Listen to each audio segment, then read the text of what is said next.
Assalamualaikum warahmatullahi wabarakatuh.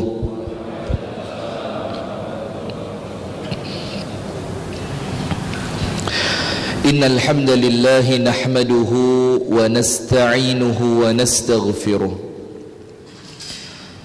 wa nastahdihi wa natubu ilayhi wa na'udzu billahi min syururi anfusina wa min sayyiati a'malina. Man yahdihillahu fala mudilla lahu wa man yudlilhu fala hadiya lahu. Ashhadu an la ilaha illallah wahdahu la syarika lah wa ashhadu anna Muhammadan abduhu wa rasuluh sallallahu alaihi wa ala alihi wa ashabihi wa man walah. A'udzu billahi minasy syaithanir rajim. Ya ayyuhalladzina amanu taqullaha haqqa tuqatih wa la tamutunna illa wa antum muslimun. Allahumma anta rabbi la ilaha illa anta khalaqtani wa ana 'abduka wa ana 'ala 'ahdika wa wa'dika mastata'tu. A'udzu bika min syarri ma sana'tu abu'u laka bi ni'matika 'alayya wa abu'u bi dhanbi faghfir li fa innahu la yaghfiru adh-dhunuba illa anta. Allahumma inna nas'aluka 'ilman nafi'a wa rizqan tayyiba wa 'amalan mutaqabbala. Amin ya rabbal alamin. Hadirin sekalian, ibu-ibu dan bapak-bapak jamaah pengajian Ahad pagi yang ternyata Sabtu pagi. Insyaallah. Iya. Ini gara-gara Ustadz ya acara bubrah ini, mudah-mudahan tetap manfaat, tetap barokah nggih. Amin. Sebenarnya saya sudah ngisi di Ar-Raudhah ini sekitar 10 tahun yang lalu. Saya ngisi di sini. Iya. Zaman itu pengajian Ahad pagi tapi jam 8. Jam 8 atau jam 9 itu, saya ingat saya 8 atau 9. Dan yang ngundang malah teman Mojokerto namanya Andili. Tahun berapa itu ya Allah. Dan alhamdulillah sekarang bisa ngisi lagi di sini. Jadi ini termasuk apa? Pengulangan yang baik insyaallah. Amin. Alhamdulillah kita bersyukur kepada Allah di pagi hari ini kita dipertemukan Allah, dan kita senantiasa bersyukurnya itu karena pertemuan kita ini mesti pertemuan untuk ilmu, mesti pertemuan untuk akhirat, mesti pertemuan yang di dalam pertemuan itu niatan kita golek pahala. Ada orang yang tidaklah ketemu kecuali untuk maksiat. Ada orang yang tidak ketemu kecuali untuk maksiat. Ketemu di kalangan. Tahu kalangan? Ada orang tidaklah ketemu kecuali untuk melakukan keburukan. Maka pertemuan yang semacam ini adalah pertemuan yang akan senantiasa mendatangkan manfaat. Maka sampai Imam Ghazali itu mengatakan apa? Ndak ono api ketemu menungso itu ndak ono api kecuali untuk 3. Jadi ketemu manusia itu tidak ada baiknya kecuali untuk 3. Nomor 1, untuk saling menasehati. Nomor 2, untuk mengingatkan tentang kesabaran. Jadi kalau ada orang yang sedang kena musibah, kemudian kita datang, diingatkan untuk sabar. Dan yang ketiga, untuk saling bersyukur. Kalau ada orang dapat nikmat, dapat kemudahan, dapat kebahagiaan, kita ingatkan untuk syukur. Jadi nomor satu, saling menasehati, wa tawassaw bil haq wa tawassaw bis sabr. Yang kedua, untuk memberikan hiburan kalau dia sedih, dan yang ketiga, mengingatkan dia untuk bersyukur kalau dia sedang senang. Selain itu tidak ada manfaatnya. Itulah kenapa sampai dalam Islam ini ada yang namanya uzlah. Uzlah itu adalah menyendiri dikala manusia sedang rusak. Termasuk di dalam syariat kita ini disebutkan oleh Al-Imam Ibnul Qayyim Al-Jauziyah, itu salah satu perkara yang ngobati hati yang sedang rusak itu luzumul bait, tetap tinggal di rumah, tidak banyak keluar rumah kecuali untuk maslahat. Jadi connect terus ini Pak, apalagi di akhir zaman semacam ini, la haula wala quwata illa billah. Kita keluar dari rumah sampai Masjid Ar-Raudhah ini sudah, kalau bukan karena rahmat Allah, dosane wake.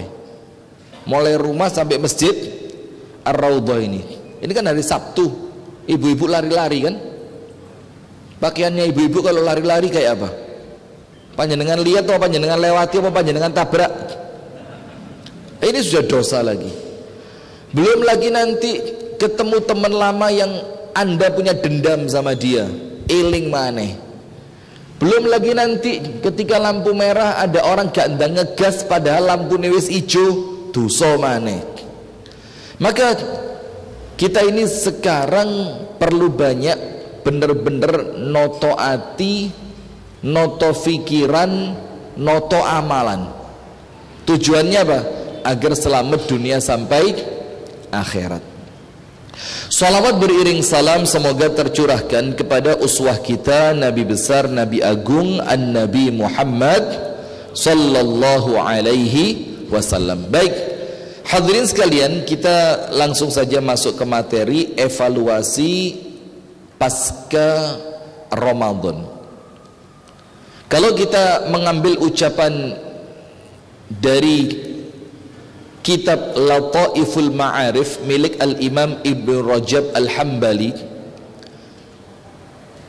para sahabat Nabi itu setelah Ramadan sampai 6 bulan, berarti Syawal, Dzulqa'dah, Dzulhijjah, Al-Muharram, Safar, Rabiul Awal. 6 bulan setelah Ramadan mereka tidak pernah berhenti mengingat Ramadan untuk 2 hal. Jadi mulai Syawal, Dzulqa'dah, Dzulhijjah sampai Rabiul Awal itu para sahabat Nabi, para tabi'in, para tabi'ut tabi'in itu tidak lupa Ramadan untuk 2 hal. Nomor 1, untuk mereka berdoa kepada Allah agar Ramadannya diterima. Karena eman, kalau terlanjur terawih, khataman Quran, khataman kitab, i'tikaf, sedekah, beri buka puasa, untuk kegiatan di masjid macam-macam, ternyata nol. Sama Allah semuanya dicoret, tidak diterima. Maka itulah yang menjadikan para sahabat, para tabi'in, para tabi'ut tabi'in itu kemudian mereka doa terus, Allahumma taqabbal minna Ramadan, ya Allah terimalah Ramadan kami.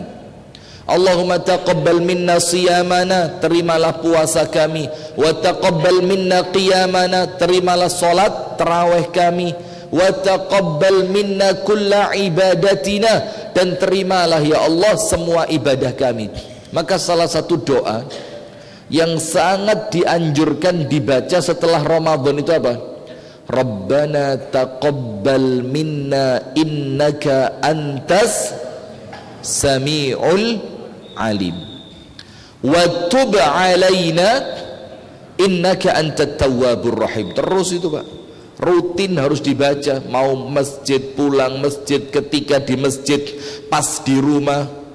Mau tidur, bangun tidur, setiap selesai sholat, ketika buka puasa sunnah, ketika panjenengan di sepertiga malam yang terakhir, ketika anda di perjalanan, Rabbana taqabbal minna innaka antas sami'ul alim. Ya Allah, Rabbana taqabbal minna, terimalah dari kami ya Allah, innaka antas sami'ul alim, karena engkau ya Allah zat yang maha mendengar. Maksudnya apa? Dengarkan doa hamba ya Allah. Al-alim, yang maha melihat, lihatlah ibadah hamba ya Allah. Wa tub alaina, dan berikan tobatmu kepada kami.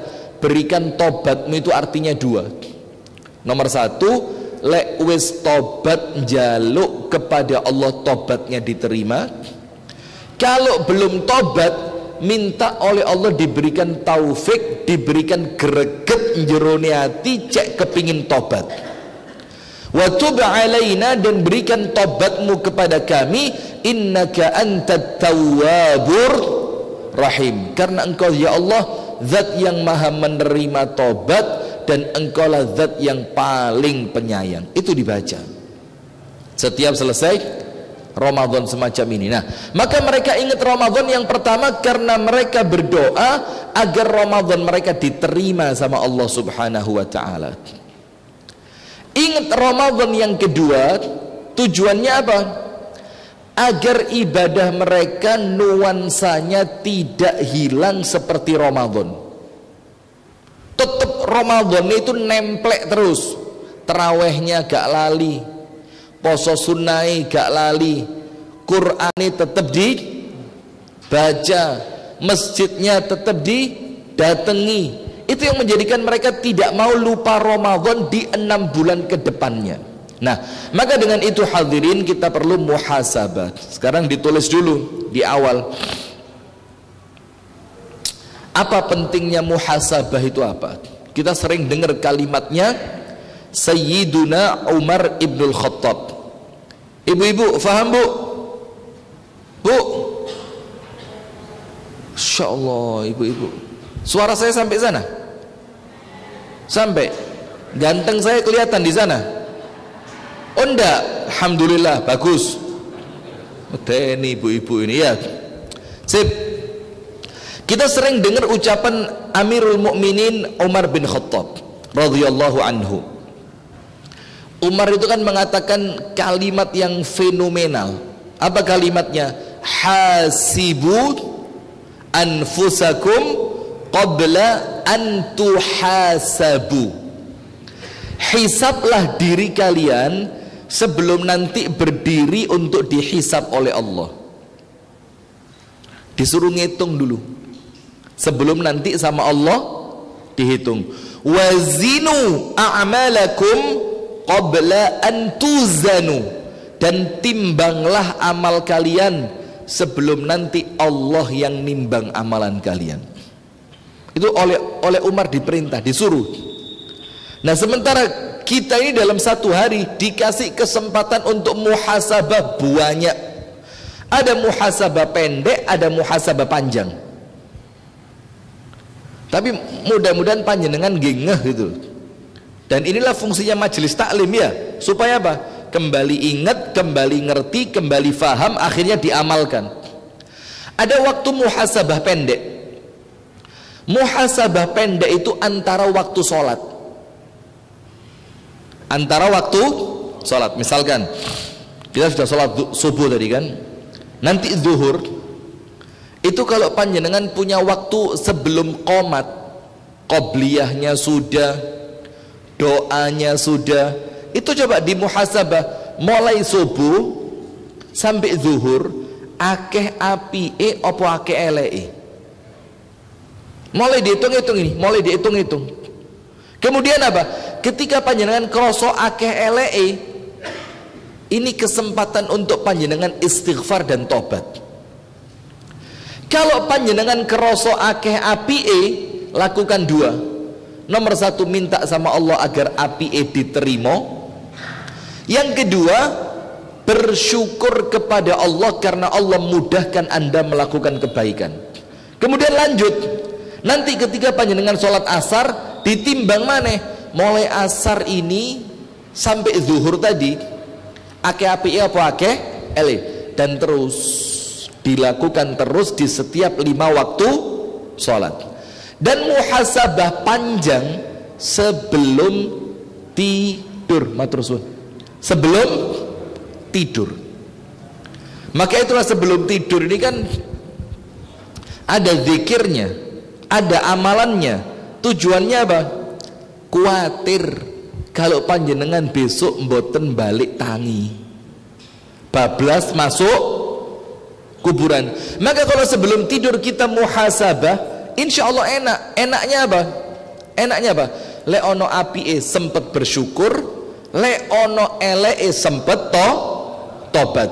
Itulah maka panjenengan tahu kisahnya Nabi Muhammad gak iso turu gara-gara di bawah bantalnya masih kesimpan 4 keping uang emas. Ingat cerita itu. Jadi Nabi Muhammad ini ketika mau tidur gelisah, tidak bisa tidur, tiba-tiba pergi. Setelah kembali, Ibunda Aisyah merasa penasaran, ada apa kok tiba-tiba pergi? Wong ini waktunya manusia yang lain sedang tidur. Apa kata Nabi Muhammad? Tadzakartu malas sadaqah tahta wisadati arba'ati dananir fakarihtu an anama huwa hiya ma'i. Aku ingat ini karena muhasabah. Aku ingat ada uang titipan sedekah yang diberikan kepadaku di bawah bantal 4 keping uang emas, dan saya ndak seneng kalau uang itu tidur malam ini bareng saya. Kuduntek sak durunge turu. Masya Allah, lihat ini muhasabah. Ada waktu pendek, ada waktu panjang. Pendeknya di setiap 5 waktu sholat, panjangnya sebelum panjenengan tidur. Kalau mau dikembangkan gak bisa, mingguan, bulanan, tahunan. Tapi kan mingguan, bulanan, tahunan ini kedawan, lali sudah kita ini.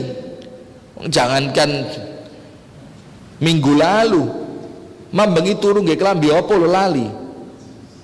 Iya, sebelum tidur panjenengan baca apa lo lupa. Nah maka itu waktunya kemudian kita bisa muhasabah. Sekarang begini jamaah, maka Umar itu mengatakan, hisablah diri kalian sebelum sama Allah dihisab, timbanglah diri kalian sebelum kalian sama Allah ditimbang. Begini sekarang, kenapa menghisabnya sekarang, kenapa nimbangnya sekarang? Karena kalau nunggu kuburan telat, serius ini telat ini. Orang kalau sudah masuk kuburan bisa apa? Bisa istighfar dalam kubur, astaghfirullahaladzim, astaghfirullahaladzim, astaghfirullahaladzim, innahu huwal ghafurur rahim. Bisa begitu di kuburan? Yang hidup bisa, yang sudah meninggal itu loh tidak bisa. Di kuburan, ya Allah, kula nyuwun tobat marang panjenengan, tobat kula damel dosa ingkang kula lampahi saklawase urip. Bisa di kuburan begitu? Tidak bisa. Maka lakukan itu sebelum panjenengan meninggal. Ya bukan panjenengan tok, ya ini juga podo ae. Ya panjenengan ya ini, nggih Bu. Allahu Akbar. Ibu-ibu yang di atas hati-hati loh. Itu lek amblek menisor sing nisor entek loh. Nah, maka itu pentingnya muhasabah. Karena kalau sampai nanti kita ini ada orang jamaah sakit langsung tidak sadar. Dan tidak sadar itu pintu gerbangnya mati. Orang tidak sadar tidak bisa tobat. Orang namanya juga tidak sadar. Orang tidak sadar tidak bisa minta maaf. Wong namanya juga tidak sadar. Dan na'udzubillah, mudah-mudahan kita tidak sampai seperti itulah ya, sehingga kita punya kesempatan untuk tobat, untuk istighfar, untuk muhasabah. Sekarang 3 hal kenapa muhasabah itu penting. Ada berapa hal? 3. Nomor 1, muhasabah ini adalah perintah Allah. Jadi bukan muhasabah untuk seperti yang kita lihat di pengajian-pengajian ditayangkan tayangan, ada musiknya, kemudian ngomong, ingat wajah orang tua kalian, ingat ketika kalian menyakiti orang. Bukan itu yang kita minta. Nah, sekarang kita lihat, muhasabah itu merupakan perintahnya siapa? Allah. Muhasabah itu perintah Allah. Panjenengan buka di dalam Al-Quran pada surah Al-Hasyr. Surat apa? Al-Hasyr. Pada ayat yang ke-18. Allah nyuruh kita muhasabah. Tujuannya apa? Ya cek gak gampang lalai, eling aku iki sopo, urip ndek donya pirang suwe, tugasku ndek donya sama Allah disuruh apa. Itu terus diiling-iling, dan itu perintahnya siapa? Allah dalam Al-Quran surah Al-Hasyr ayat yang ke-18. Allah subhanahu wa ta'ala berfirman, ya ayyuhalladzina amanu taqullah, wahai orang-orang yang beriman, bertakwalah kalian kepada Allah. Kalau ada kalimat iman, ada kalimat takwa, berarti takwa itu artinya amal. Artinya apa? Amal. Maka wahai orang yang beriman, beramallah. Amalnya takwa itu dua, jalankan perintah, jauhi larangan. Itu perintah Allah dalam surat Al-Hasyr 18. Kemudian wal tanzur nafsum ma qaddamat lighad wattaqullah innallaha khabirum bima ta'malun. Ini kita oncai ayatnya.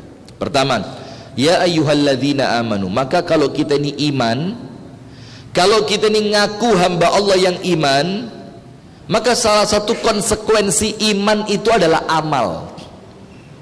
Karena iman itu artinya tiga: diyakini di dalam hati, diucapkan dengan lisan, dan dilakukan di dalam perbuatan. Itu iman. Maka tidak sama seperti orang murji'ah. Orang murji'ah itu sekarang ya ada, orang-orang liberal itu murji'ah baru. Orang murji'ah itu mengatakan iman itu utuh, ndak iso nambah, ndak iso kalong. Maka orang beriman ketika berzina, imannya ndak berkurang. Karena iman itu urusan hati. Itu orang murji'ah. Nah, maka dengan itu dijelaskan oleh para ulama ahlu sunnah, iman itu hatine mantep, lisane nyebut, amalane jangkep. Itu orang iman. Ketika dia puasa, puasa itu pendorongnya hati. Kemudian lisannya juga meyakini, maka lisannya orang puasa terjaga, baru kemudian dia melakukan puasa. Itulah iman. Ya ayyuhalladzina amanu taqullah, bertakwalah kepada Allah. Setelah itu apa? Wal tanzur. Wal tanzur itu artinya apa? Yo mbok didelok gitu loh. Perhatikan, coba dicek, coba dikorek, coba diwoco awake dhewe, ngaji diri sendiri. Wal tanzur nafsum ma qaddamat lighad, dan hendaknya setiap jiwa, setiap manusia, setiap dari kita itu melihat apa yang telah ia lakukan untuk hari esok. Disuruh delok apa yang telah saya lakukan untuk hari esok. Hari esok itu jamaah ada panjang, ada pendek. Hari esok pendek itu Minggu, Senin, Selasa, Rebu, bikin jadwal, bikin agenda, bikin program. Itu besok yang pendek. Sampai 5 tahun ke depan, 10 tahun ke depan, itu besok tapi pendek. Jadi persiapkan diri untuk kehidupan duniamu, dan ini termasuk ayat yang nyuruh panjenengan nabung. Jadi kalau ada orang tanya apa dalilnya nabung dalam Islam ini, ya ini ayatnya, salah satunya. Wal tanzur nafsum ma qaddamat lighad, hendaknya setiap jiwa memperhatikan meneng lakoni opo. Gawe yang dilakukan sekarang manfaatnya untuk besok apa? Ini salah satu ayat yang menjadikan dalil secara eksplisit. Panjenengan ngerti eksplisit? Kuali tersirat bahwa umat, iya, karena kalau implisit tersurat, kalau eksplisit masuk belajar bahasa Indonesia mana? Ini ayat disuruh lihat sama Allah, besok kamu mau melakukan apa? Misalkan besok panjenengan oleh Allah ditakdirkan, mudah-mudahan tidak, sakit, berobati nggak yopo. Kalau besok tiba-tiba anak panjenengan ada sesuatu yang tidak diinginkan, panjenengan punya simpenan. Jadi tidak boleh orang Islam itu los-losan, itu tidak ada. Karena panjenengan dan saya bukan Abu Bakar. Abu Bakar kalau sedekah berapa? Entek belas. Rasul tanya, ya Abu Bakrin, ma abqaita li ahlik? Abu Bakar, lah istrimu, anakmu, kamu beri apa?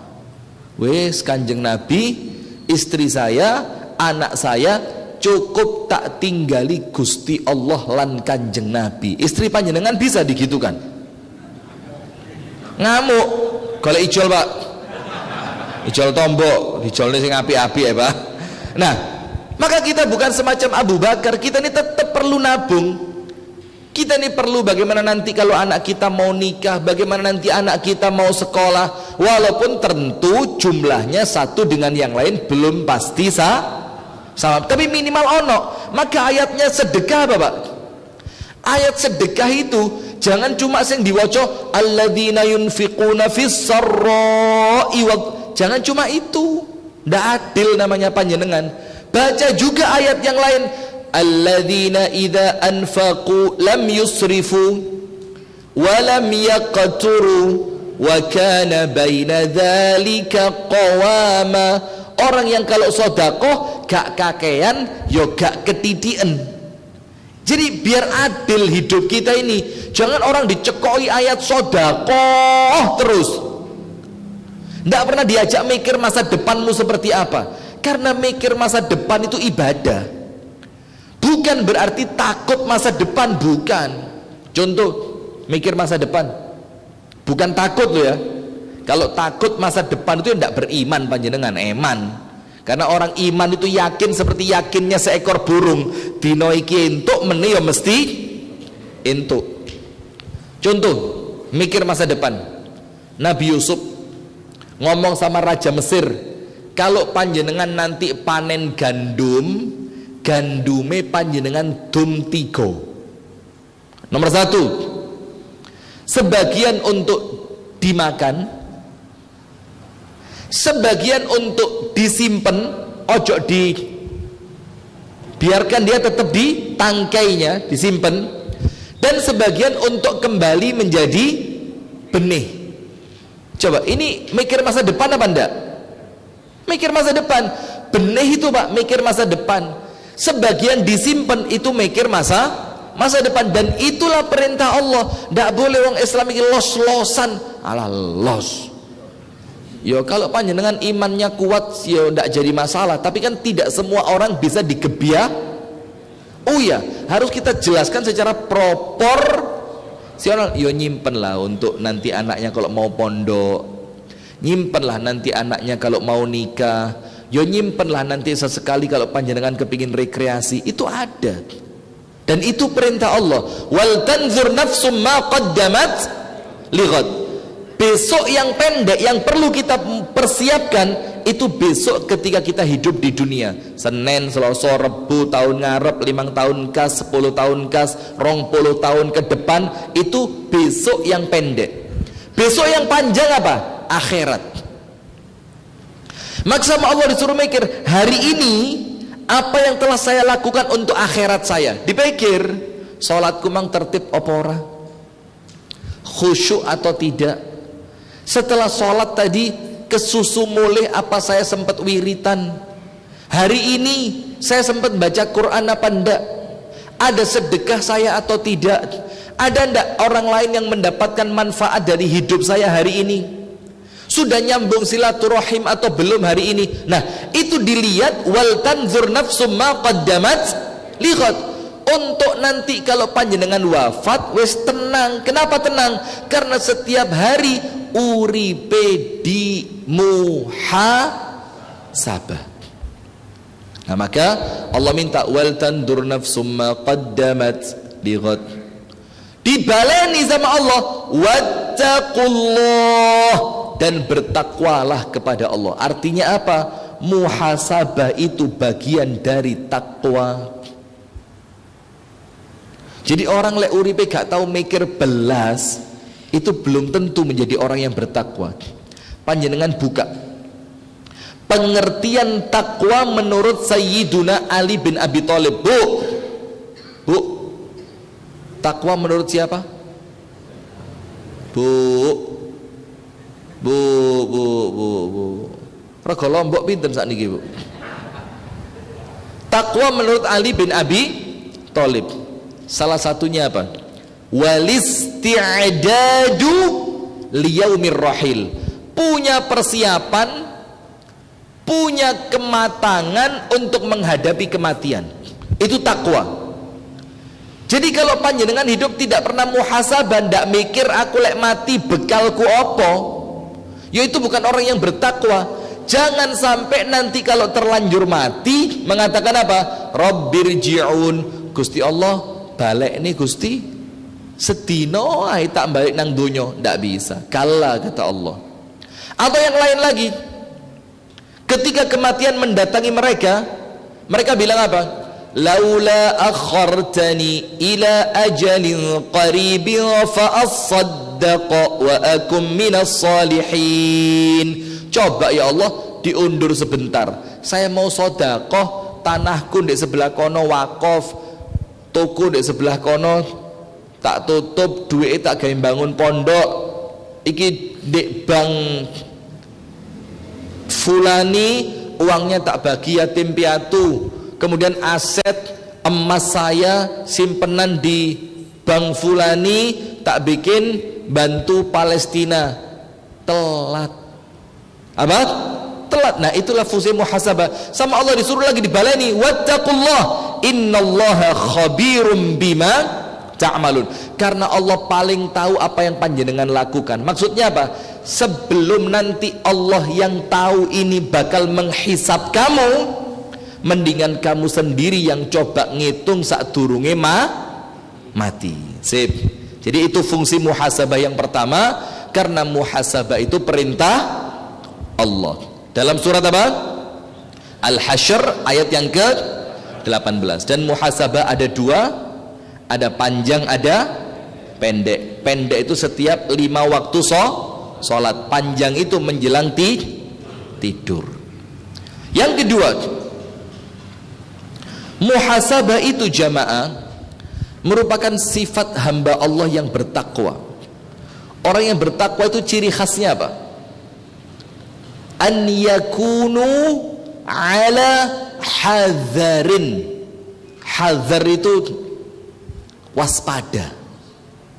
Orang bertakwa itu uripe gak sembarangan, waspada. Maka ketika Umar itu menceritakan tentang takwa, ini riwayatnya ada dua, dan dua-duanya boleh. Gak usah wah keliru nyebut itu kudu Umar itu Abu Hurairah. Kalau dibilang Abu Hurairah, keliru nyebut itu kudu Abu Hurairah, tapi Umar, ini kurang moco, kurang baca. Maka orang itu insya Allah dikatakan oleh para ulama fikih, man kathura ilmuhu qalla inkaruhu. Orang yang banyak ilmunya, sedikit dia mengingkari orang lain, karena ngerti, oh model ngene iya aku tahu roh, oh enek bukune, oh enek dalile, gak kagetan. Itu untuk siapa? Man kathura ilmuhu, orang yang ilmunya banyak. Tapi sebaliknya, wa man qalla ilmuhu, orang yang ngertine mek titik, ngertine mek sak model tok, ngertine mek sak buku tok, kathura inkaruhu, mesti banyak nyalah-nyalah nih menungso. Karena apa? Yang dibaca baru satu, yang diketahui baru satu, yang dia ngerti cuma Maka itulah Pak, ilmu tahu diri itu penting. Ilmu apa? Tahu diri. Ini kalau mau saya ceritain ya dowo ini, tapi tidak usah ya, nanti dikira saya curhat. Tidak usah. Tapi tak cerita no sing lucu aja, sing gak nggarai izin. Karena kalau nggarai izin nanti dianggap menjelekkan orang lain, mudah-mudahan ndak ya. Ini yang lucu saja, yang lucu. Pernah sekali saya ceramah Ramadan di masjid kami sendiri waktu i'tikaf. Karena ada jamaah banyak ikut i'tikaf. Saya bilang, saya ceritain waktu itu sistematika nuzulul wahyu. Jadi kenapa yang pertama turun Al-Alaq, yang kedua Al-Muzammil, kemudian Al-Mudaththir, kemudian Al-Qalam, kemudian Al-Fatihah. Itu ada hikmahnya Pak. Ndak asal turun, ono urutannya, dan urutan itu mengandung ilmu. Saya ceritakan.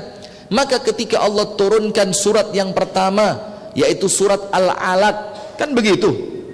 Sudah selesai pengajian dowo, satu jamaah masuk ke kamar saya, kamar khusus buat saya ketika iktikaf itu. Tok tok tok, Ustadz boleh masuk? Monggo. Masuk dia. Maaf Ustadz, ini mengingatkan, meluruskan, antum tadi waktu nyebut surat yang pertama Al-Alaq itu kurang tepat Ustadz. Waduh, nah surat apa ini? Lalu saya tanya, lalu terus yang pertama turun apa? Surat Iqra Ustadz. Oh, gih, paham. Wes, ngadepi orang begitu Pak, nggak usah pakai emosi Pak. Kesian, karena apa? Ini ngadepi orang yang nggak ngerti, tapi semangatnya baik, niatnya baik. Surat ketiga surat apa? Surat Iqra. Saya suruh ngambil Quran. Oh ya, ambil Quran, buka surat Iqra. Cari dia di halaman belakang surat Iqra. Loh, kok nggak ada Ustaz surat Iqra? Oh, mungkin beda cetakan. Saya bilang, cari mushaf Madinah. Golek mushaf Madinah, golek surat Iqra gak ketemu. Loh, nggak ketemu Ustaz. Oh, mungkin coba cari yang terbitan Gunung Agung Surabaya. Bukan, nggak ketemu Ustaz. Loh, kok nggak ketemu? Kata antum surat Iqra. Lah ya itu Ustaz. Saya suruh cari surat Al-Alaq. Coba sekarang cari Al-Alaq. Oh, ketemu Ustaz. Bukan Al-Alaq. Lu Iqra podo Ustaz, ya Allah. Nah, ini loh jamaah. Maka ilmu tahu diri itu penting. Kita ini siapa? Pernah baca buku berapa? Pernah ikut ngaji sama siapa? Di mana? Ilmunya apa? Itu penting. Supaya apa? Gak seperti cecek jenggongi boyo, cecek ngemeleti boyo, cari boyo nih, tak tanggepi keliru, gak ditanggepi kok ngelarak hati. Iya, nah begitu. Nah maka yang kedua jamaat, riwayat ini ada dari Umar, ada dari Abu Hurairah, dua-duanya bisa. Dan boleh jadi mereka berdua memang mengucapkan ini. Ketika Umar itu mengatakan takwa itu apa sih? Sama percis seperti yang dijelaskan oleh Abu Hurairah. Abu Hurairah, takwa itu apa sih? Antamshiya ala tariqin dzata syauk.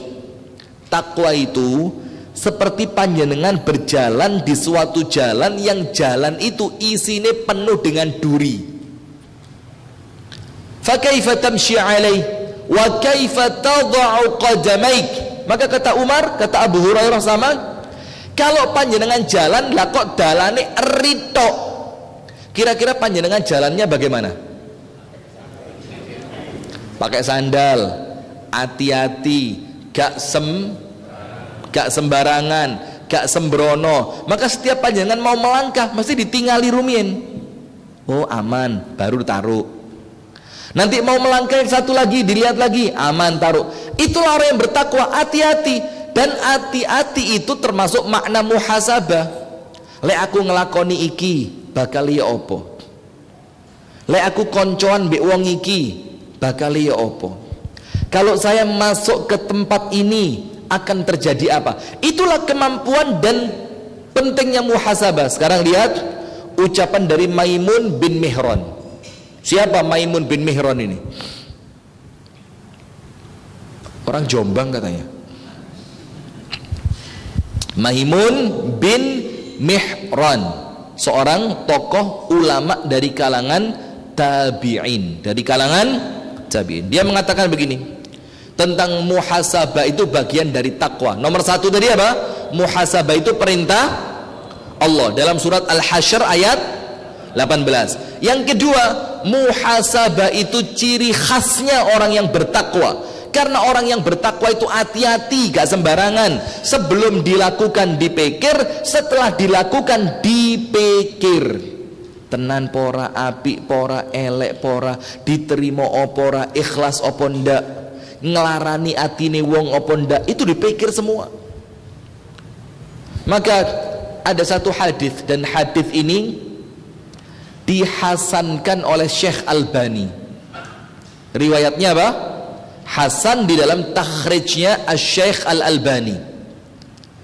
Dikatakan oleh Nabi Muhammad SAW, al-mu'minu, orang beriman itu, takallama bi kalimatin la yasta'fi ba'dahu, atau kama qala Nabi SAW. Disebutkan oleh Nabi Muhammad, orang mukmin itu yang kalau dia ngomong sesuatu, dia tidak perlu minta maaf setelahnya. Ngerti tidak maksudnya apa? Saat durungi ngomong, dipikir, sehingga ketika omongan itu keluar, dia yakin dia tidak perlu meminta maaf, karena dia yakin omongan ini tidak akan menyakiti orang lain. Itu orang beriman. Gak ngomong sakarepe dhewe, nanti lek sono kelirune, dengan ini, melalui video klarifikasi ini, saya dengan penuh kesadaran telat. Walaupun ya tetaplah namanya manusia, ya tidak luput dari salah. Apalagi ustadz-ustadz yang videonya sudah menyebar di semua medsos. Ada satu ustadz, Pak, dikritik oleh perempuan tidak berjilbab. Sing ngritik itu perempuan tidak berjilbab, ngritik ustadz yang hidupnya habis untuk dakwah. Tulisannya apa? Videonya apa? Setelah saya pelajari video-video si ustadz ini, maka saya temukan 3 kesalahan. Iki videonya 1700 lebih, ketemu kesalahan berapa? 3. Le sewapik pol ini 1700 dari sekian ribu jam yang telah dia berceramah, ketemu salah cuma ya, sampai nggak tahu diri mbak. Lo sampai lo ngomong begitu di depan kamera ndak jilbaban, itu jelas apa? Nah sudah, maka kadang-kadang memang kesalahan orang kecil di seberang laut ketok, tapi kesalahan kita sendiri, jangan picek bahasanya Pak, astagfirullah, tapi kesalahan kita sendiri tidak terlihat. Nah sudah, Maimun bin Mihran mengatakan begini, la yakunu al-abdu taqiyan, seorang hamba itu tidak dikatakan bertakwa sampai kapan? Jadi kalau dia belum dapat sifat ini, dia belum dapat gelar takwa. Sementara kalau belum dapat gelar takwa, pantes mboten melebet swarga? Ndak pantes, karena surga itu uiddat lil muttaqin, Allah siapkan untuk siapa? Orang yang bertakwa. Nah maka kata Maimun bin Mihran, ini untuk muhasabah, supaya kita ini gak jumawa. Jumawa itu gemede, sok pantes masuk ke dalam surga, supaya kita nih. Nah maka saya ingetin, saya ini termasuk mubalek, bukan alim, bukan mubalek, yang saya tidak pernah membatasi saya mendengarkan siapapun. Salah satunya ucapan yang keren pol dari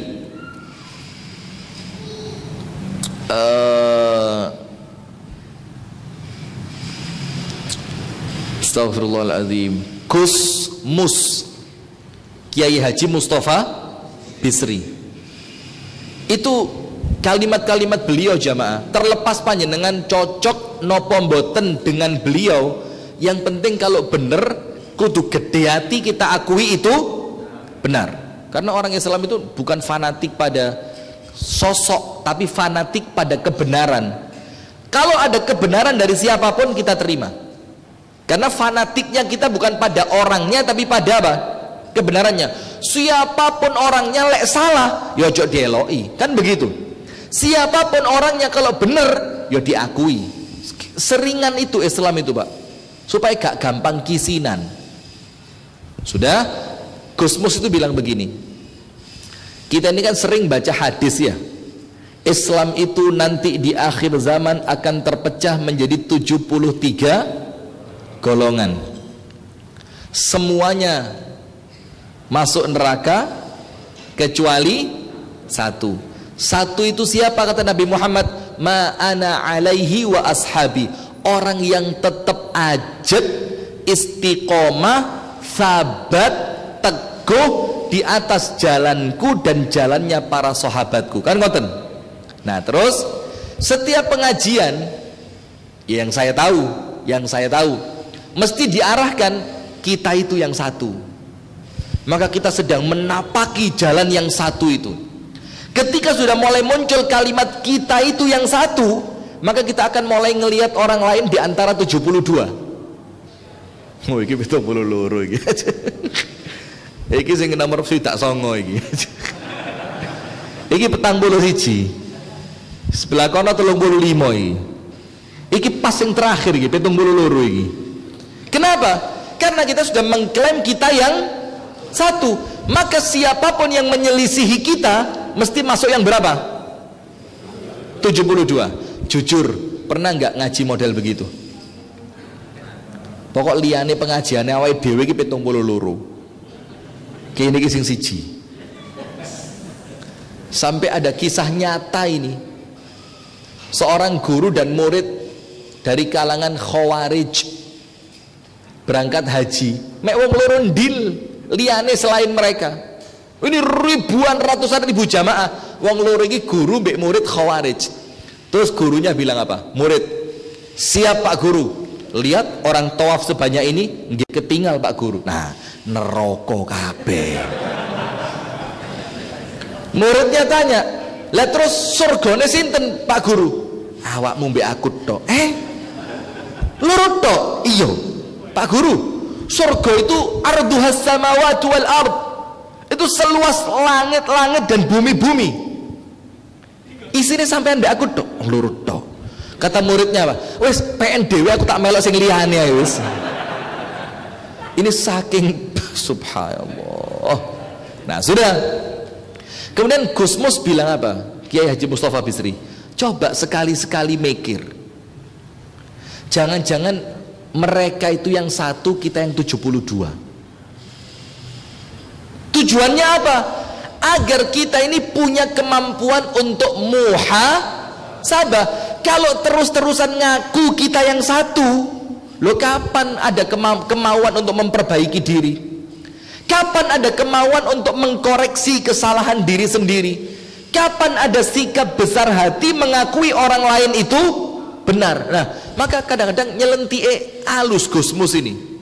Coba sekali-sekali mikir, jangan-jangan mereka yang satu, saya yang termasuk 72, sehingga muncul apa? Semangat untuk muhasabah. Nah, kalau kita ini ngerasa benar terus Pak, kapan muhasabahnya? Coba sekali-sekali mikir, bener ndak sing tak yakini ini? Mulai buka kitab-kitab lagi, mulai belajar lagi, mulai mengkoreksi diri. Enak kalau begitu, gak gontok-gontokan terus. Siji, ngawur aku siji sampai swidak songo. Loh kudu, aku sing siji sampai nomor 45. Weh gelut Pak.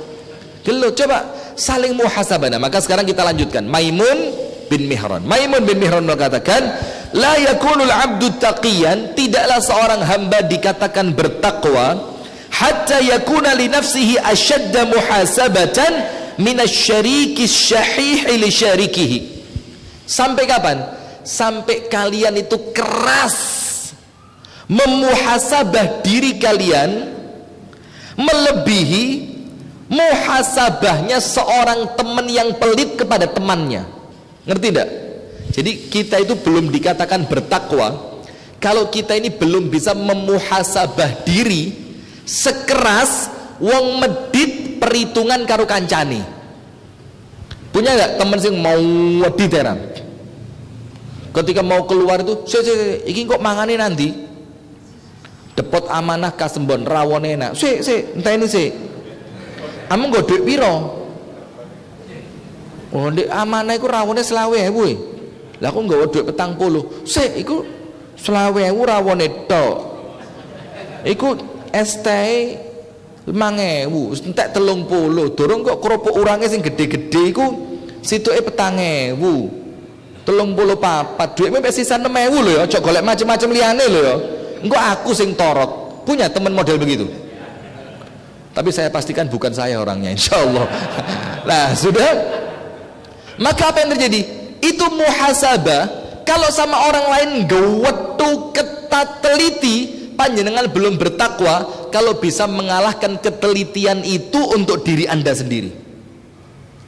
Nah, itulah kita ini, Mbak. Kita ini kalau buat orang lain, kewereng. Tapi kalau buat diri sendiri, toleran. Orang lain sholatnya telat. Munafik. Sholat telat, ya Allah. Munafik. Temennya sekali gak subuhan. Rasulullah itu bersabda, ya akhi, sholat paling berat untuk orang munafik itu isya sama subuh. Ketok iki munafik, gak ketok subuhan mang Yesus. Untuk orang lain. Tapi untuk diri sendiri toleran. Allah maha tahu ya akhi, anak tadi malam baru sampai rumah 12:30 malam. Allah ngerti, tenang aja, gak khawatir. Telat sholat, Allah maha tahu ya akhi, mang pas aku kate berangkat sholat tokoku pas rewame. Gusti Allah itu pengertian, gak koyok sampean. Lah ini kuali, ini bukan orang yang bertakwa ini. Orang yang bertakwa itu keras terhadap dirinya dan lunak kepada orang lain. Maka Maimun bin Mihran, tidaklah seorang itu dikatakan bertakwa sampai dia mampu memuhasabah dirinya, ngitung awake dhewe sekeras hitungannya orang pelit kepada temannya, perhitungannya wong medit kepada temannya. Nah, maka hati-hati jamaah, muhasabah itu kudu teliti, ndak ono alah kurang luweh ae wis penak. Piro mang? 20. Gaen 50. Tidak ada begitu, karena nanti Allah Ta'ala itu Al-Hasib.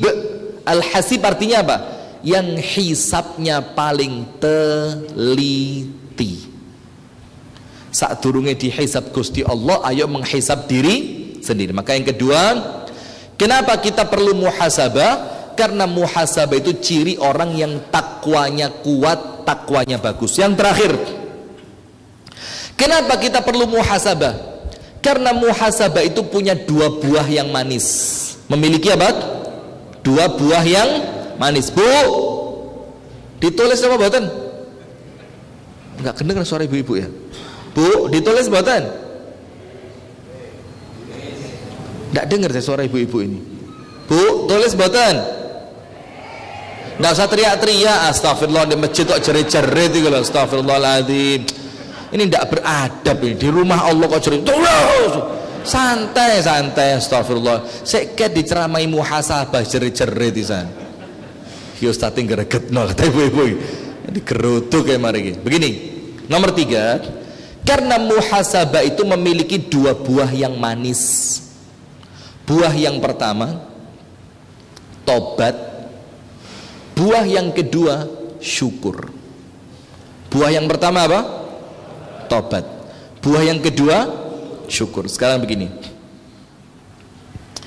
kalau orang itu tidak muhasabah, tidak menutup kemungkinan hidupnya itu penuh dengan istidraj yang menjadikan dia tidak faham.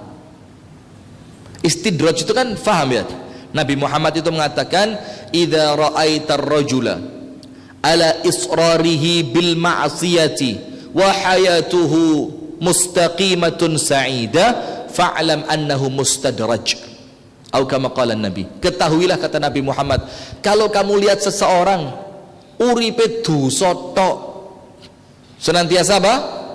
Ngelakoni dosa, maksiat, dolen, ngepil, mabuk, judi, na'udzubillah a'azanallahu wa iyyakum.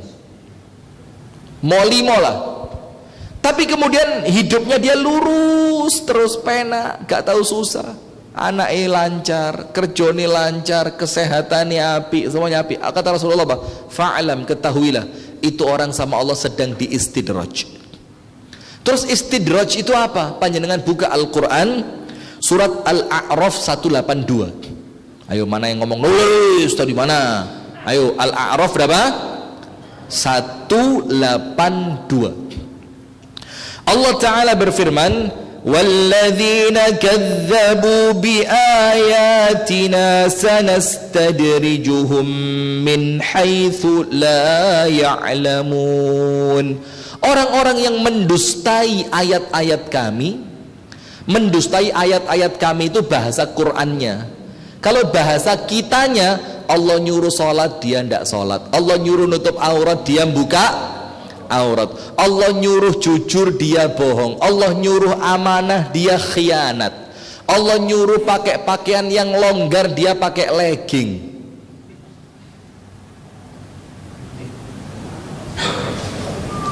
Ibu-ibu kan pakai gamis kan kalau pengajian tok. Kalau waktunya Car Free Day kan yo legging. Nggih, Bu? Oh nggih. Loh. Sembrono. Nah, enggak kalau ibu-ibu insya Allah baik semualah, amin. Ibu-ibu ini Pak calon penghuni surga semua Pak. Setelah para suaminya masuk, akhirnya ibu-ibu diselamat nih. Wah, lah bojoku nya aja. Tapi insya Allah tetap surga. Nggih Bu nggih? Kata ibu-ibu, percuma dijawab. Ngomongi alon jari gak kerungu, montore ngomongi banter dilok nih gak oleh jerit-jerit. Sabar Bu, sabar. Sudah. Maka Allah berfirman apa? Orang yang mendustai ayat kami itu Al-Qur'annya, tapi kalau dalam kehidupan sehari-hari dia mengingkari aturannya Allah. Tidak boleh pacaran, dia pacaran. Tidak boleh memanjangkan pandangan kepada yang bukan mahram, dia malah rezeki rek. Disuruh tanggung jawab kepada keluarga, dia malah menghindari tanggung jawab, mendustai. Apa yang terjadi? Allah akan menghukum dia. Hukumannya apa? Sanastadrijuhum, kami akan melakukan istidraj untuk mereka, min haitsu la ya'lamun, dalam keadaan tidak mungkin orang di istidraj itu sadar, tidak mungkin. Sehingga orang-orang yang di istidraj karena memang Allah kepingin mereka tidak sadar-sadar, maka oleh Allah diberi cara, diberi fasilitas agar mereka tidak kunjung sadar. Roh-roh apa? Mati. Nah, maka itulah pentingnya kita muhasabah, supaya apa? Dihitung. Nanti akan muncul dua buah. Yang pertama, tobat. Kalau ketika muhasabah, loh aku kok ngomong elek. Loh saya tadi kok sempet di parkiran ngelihat perempuan yang tidak berhijab. Oh ya Allah, saya tadi kok pas denger azan saya masih main HP ya Allah. Itu muhasabah. Nah, maka akan membuahkan apa? Tobat. Mumpung masih ada kesempatan. Yang kedua, dihitung. Oh alhamdulillah, tadi saya subuh bisa berangkat ke masjid sebelum qomat. Saya sempat sholat sunnah 2 rakaat qobliyah subuh. Bahkan saya sempat 1 lembar oleh ngaji Quran. Bahkan saya sempat tadi berdoa cukup panjang. Di muhasabah, alhamdulillah ya Allah, itu semua karunia. Terus disyukuri. Kalau disyukuri, nikmatnya sama Allah ditambahi. Sip, berarti itu jamaah 3 pentingnya kita muhasabah setelah Ramadan. Nomor 1, muhasabah itu perintah Allah untuk mereka yang beriman. Dalam surat Al-Hasyr ayat 18. Muhasabahnya pendek di setiap 5 waktu sholat, dan muhasabah yang panjang setiap sebelum tidur. Dan kita hitung persiapan kita, entah persiapan untuk hidup di dunia atau persiapan untuk kehidupan selamanya kelak di akhirat. Yang kedua, apa pentingnya muhasabah?